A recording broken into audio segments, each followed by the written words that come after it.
আপনার সম্পর্কে অন্য কেউ কি ভাবছে তা নিয়ে চিন্তা করবেন না। তারা যা খুশি ভাবুক, সেটা তাদের সমস্যা। আপনাকেই সিদ্ধান্ত নিতে হবে, লোকের চোখে ভালো আছেন দেখাতে চান নাকি সত্যিই ভালো থাকতে চান।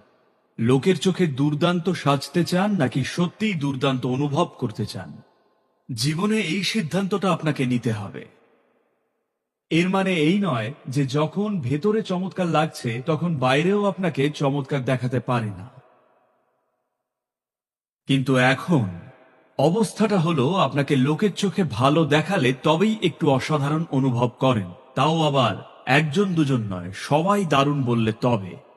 আজকে রাতের মধ্যেই এটা বদলান, যাতে কাল সকালে উঠে আপনার কাছে একটাই বিষয় গুরুত্বপূর্ণ হয়, আপনি নিজের মধ্যে কেমন আছেন।